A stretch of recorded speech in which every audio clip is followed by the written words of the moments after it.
Hi, my name is Diana Fernandez and I'm going to talk about buffer overflows. A buffer overflow occurs when a program or process attempts to write more data to a fixed length block of memory or the buffer than the buffer is allocated to hold. For example, when you are trying to write something like the last name Fernandez, which contains 9 letters, but if your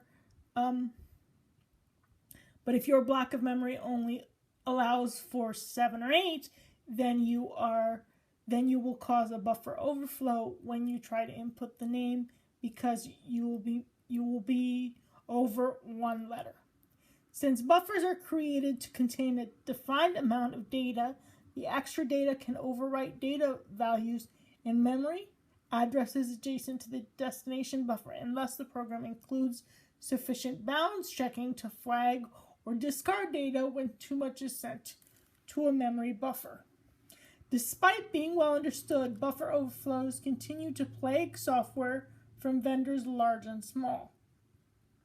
Buffer overflows have been a known problem for at least 35 years, yet they remain the number one source of compromise of internet resources.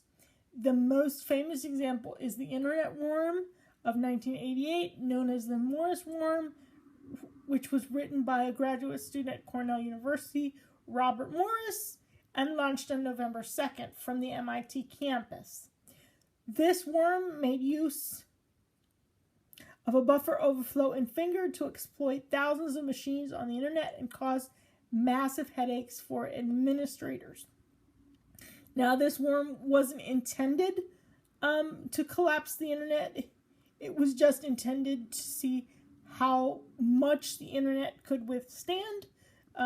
It wasn't meant to cause all this damage, but obviously it created massive headaches for everyone around the country. A buffer overflow can occur inadvertently, but it can also be caused by a malicious actor sending carefully crafted input to a program that then attempts to store the input in a buffer that isn't large enough for the input. So again, it can be caused by accident because we can input something wrong inadvertently, but a lot of damage can also be caused when somebody deliberately wants to bring down a system. But obviously, we tend to do this on a regular basis, because how many times have we inputted the wrong information just by mistake with extra letters or extra numbers that and so we can tend to cause buffer overflows on a regular basis without even realizing it.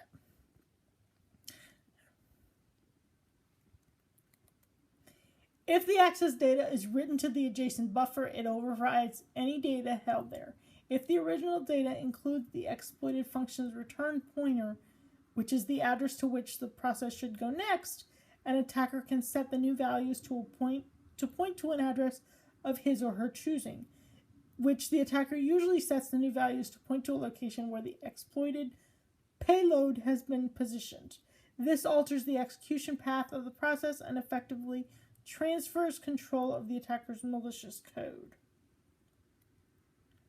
Programming languages like C and C++ are really prone to buffer overflow attacks, as they have no built-in protection against accessing or overwriting data in any part of their memory, and can perform direct memory manipulation with common constructs. Techniques to exploit buffer overflow vulnerabilities based on their operating system and programming language, but the goal is always to manipulate a computer's memory to subvert or control program execution. Buffer overflows are categorized according to the location in process memory, the two types being stack-based overflow and heap-based overflow.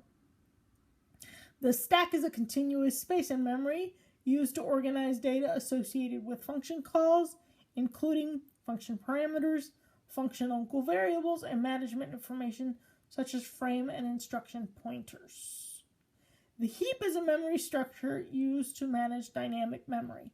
Programmers often use the heap to allocate memory whose size is not known at compile time, where the amount of memory required is too large to fit on the stack, or where the memory is intended to be used across function calls.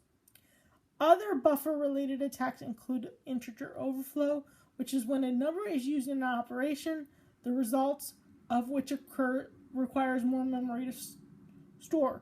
So again, here we have another example where we can continuously do this on a regular basis when we're doing a math problem, or when we're solving for some sort of mathematical equation, or something, or another arithmetic related operation. So again, this can happen inadvertently almost on a regular basis. The most common reason why buffer overflow attacks work is because applications fail to manage memory allocations and validate input from the client or other processes. Applications developed in C or C++ should avoid dangerous standard library functions that are not bounds checked, and instead use libraries or classes explicitly created to perform string and other memory operations securely. So again, watch out for C and C++. User input and data from untrusted sources should always be validated to ensure that they are within the bounds of what's expected and to prevent overly long input values. Vendors issue patches and updates for their software to fix buffer overflow vulnerabilities that have been discovered, but there is still risk between the vulnerability being discovered and the patch being created and deployed, because many times vulnerabilities appear much faster than we can create and deploy patches. So we need to remember that harm is always out there, and sometimes we can't, it materializes and replicates faster than we can fix it. So that always needs to be kept in mind. In terms of remedies, again, remember that C and C++ are the primary languages that lack boundary checking. And so we should, again, as I said before, C and C++ should be avoided. You can use almost any other language, but you should try to avoid C and C++. If you have to use C and C++, avoid using functions that lack bounds checking and operate on null terminated strings. Disallow execution of instructions from buffers, which can be bypassed in some circumstances. Use stack cookies to ensure that contents of the stack remain unchanged, which can also be bypassed in a few circumstances. Use a compiler with integrated security checks to help avoid unsafe coding practices.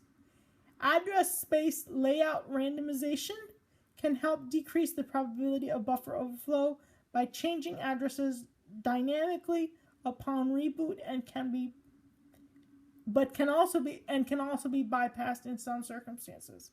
And lastly, the secure development lifecycle should be used and include code analysis tools. So your code analysis tool can actually be a very good,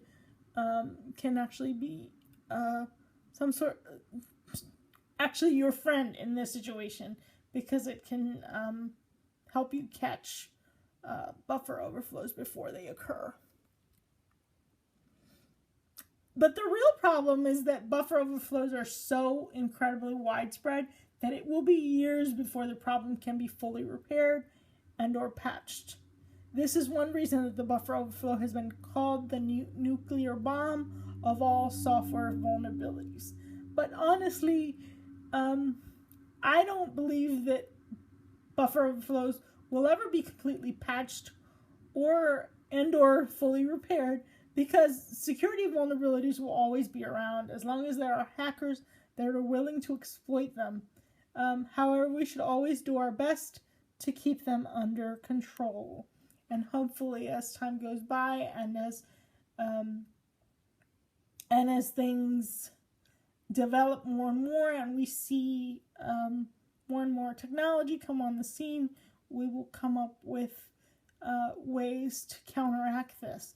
But of course, we know that for every counteraction that we find, there will always be more and more vulnerabilities that come on the scene, because as more and more technology develops, we will see people also develop their knowledge, which is a great thing when you use it for good. But when you decide that you want to just check to see if there's something bad that you can do, there will always be people that will try to exploit that knowledge for something negative.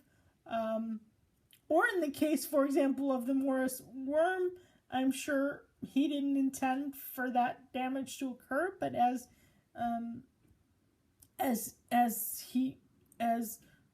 we read, he wanted to see how widespread it could be. So sometimes you set out to do something that you intend to be small. You intend to have it just be something, a period of discovery, when you can actually turn it into something huge that impacts a lot of people and a lot of systems.